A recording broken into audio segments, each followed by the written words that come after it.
We're gonna do one more in this video just to keep it easy to digest. Just putting in general shapes. We've got something like there. And it goes like that. Basically like.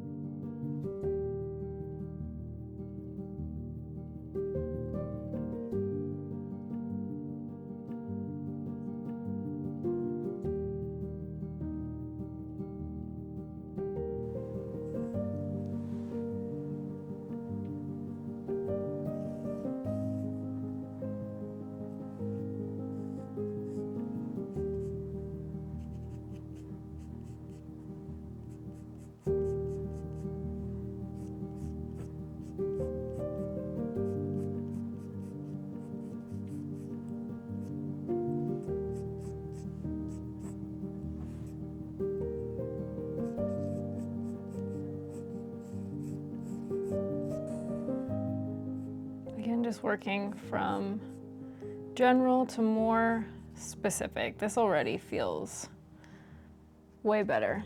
But one thing that I don't like is how sketchy everything is. In the sense where there's a lot of like unspecific lines. And in order for it to be a really good drawing, the best thing is gonna, essentially have confidence in your line work and be able to show that.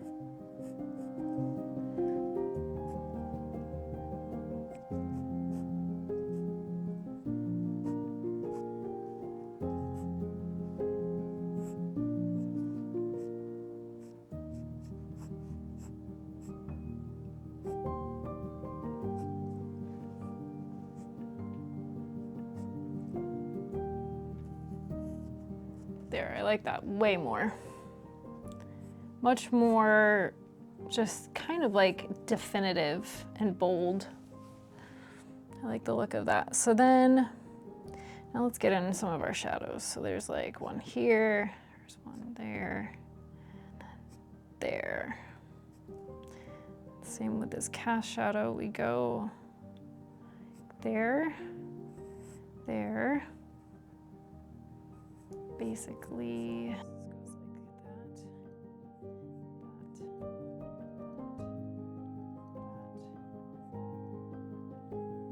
Sorry, I'm talking to myself out loud, obviously.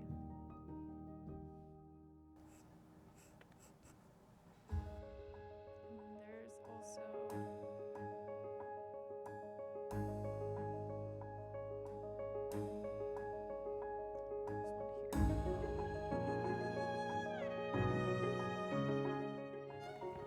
so then we've got a very strong line.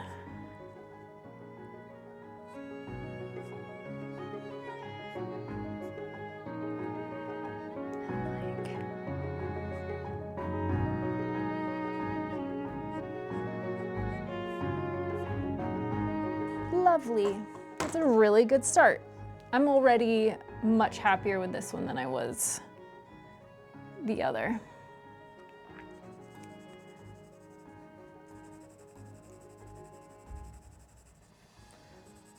The background on this reference, as you can see, is very dark. So I'm honestly just gonna go in and we're gonna make this a bit dark from the get-go.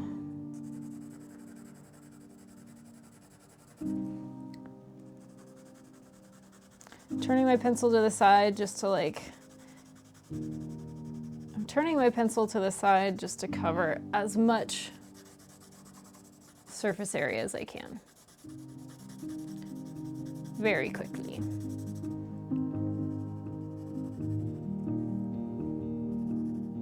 Again, remembering that this line that we see that makes up these objects is actually just the background. It's not the line of the object itself. So this hard line that I'm drawing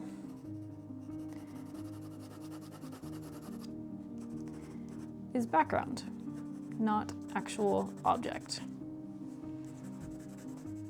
We're not outlining objects, we're shading in shapes.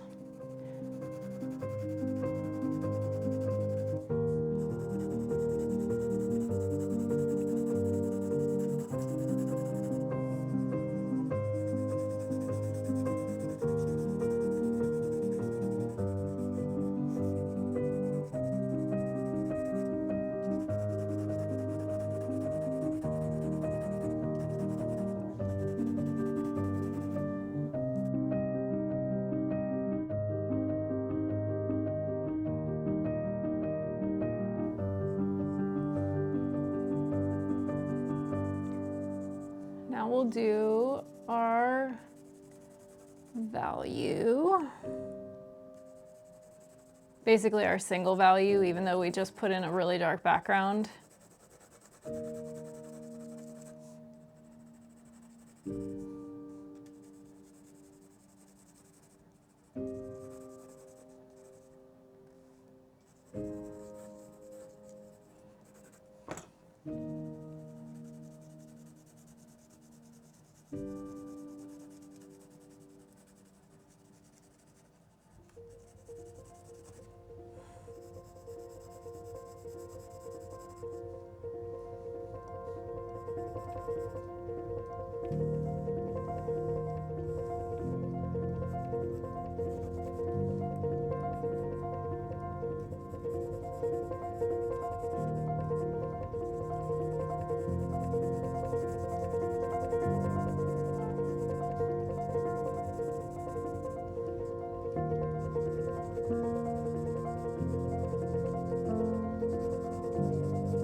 Awesome. It's a really good start.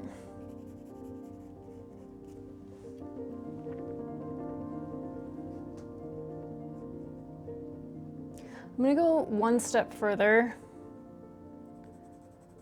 with the shadow. Oh, with the shadows that need it.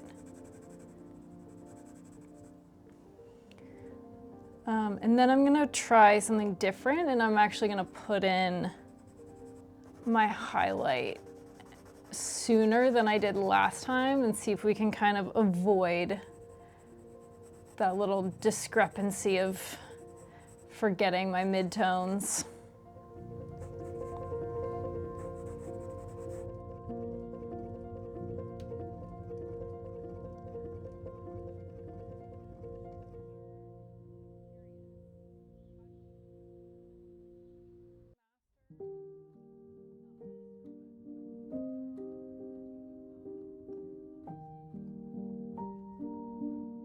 If you're doing this alongside me on toned paper, I'm curious, did you run into the same problems that I did where you went too dark and kind of like overcompensated, forgetting that your paper is your halftone? We've got a really dark shadow. Not really dark, but dark enough right there. Kind of goes in right there. There is a very dark shadow.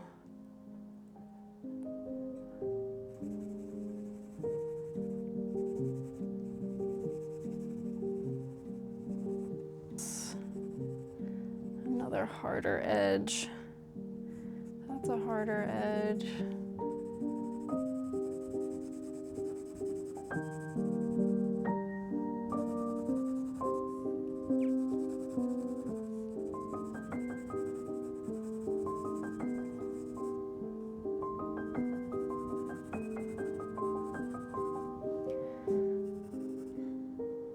Being really mindful of the subtle gradients here. When this shadow gets further away from the object, it actually gets a little bit darker, gets a little bit lighter in there. I'm just trying to subtly convey that right now.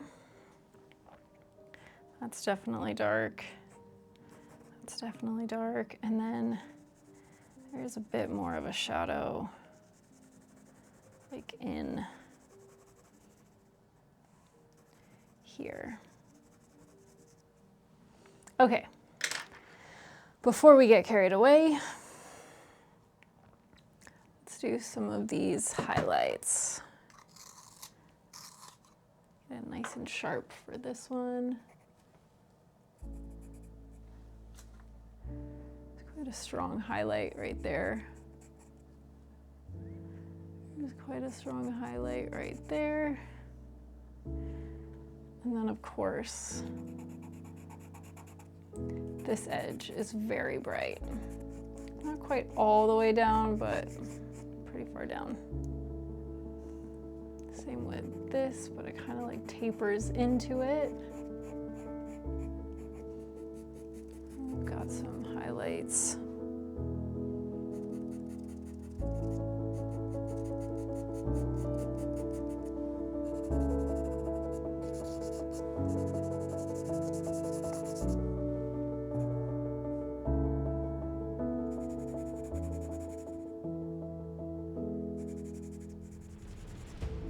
See, I'm really glad I did that because already this is it's too dark. Areas of that are too dark. So maybe next time I'll actually just start with the white. It's not really as fun to do it that way because you kind of want to see it pop at the end. Or you could just be more disciplined and, you know, not go as crazy from the get-go.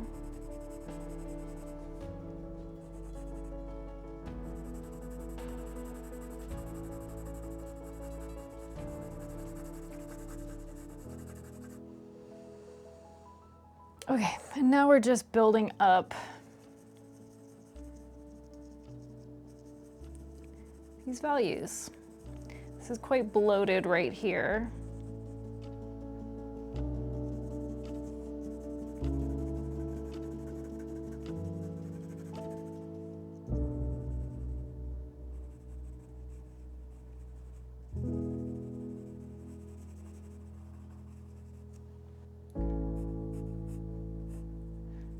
Hard edge right here.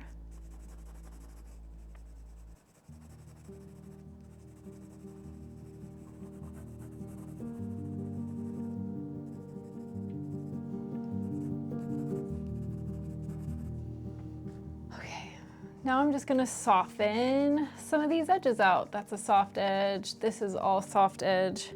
That's like a hard edge, but it still kind of disappears into itself.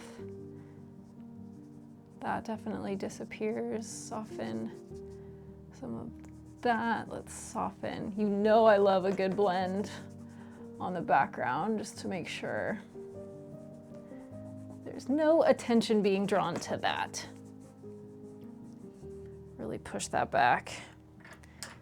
Let's see, we'll give this a little bit more shape. Some of the freckles, but I'm honestly not even that worried about that.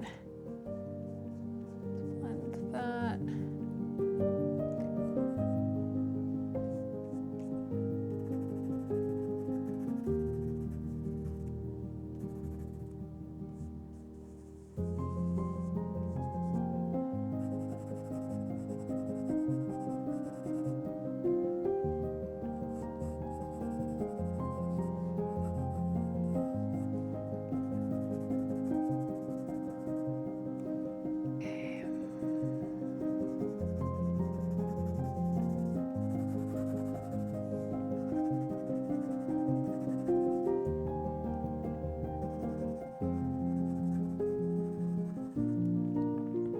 So much better though, putting that highlight in earlier helped a lot. So hopefully that helps you too.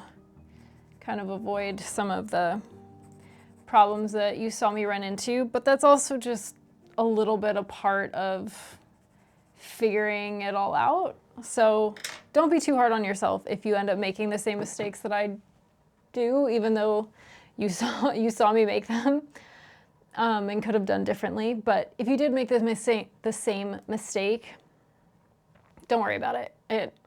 You know, the best way to learn art is to feel it and do it, and that means running into mistakes too. Overall, so much better. I'm so much happier with this one already, though this one isn't bad. Maybe part of what I love about it is that it felt easier. Obviously, this one went by way faster. And yeah, that very much could have just been the fact that this is the second drawing I'm doing of the day. You know, it could be a multitude of things, but it went easier. I felt more confident with it, which is what I liked the most about it, and we'll definitely take this habit of putting the white down sooner. We'll carry that into the future so that we make sure we get these balances right.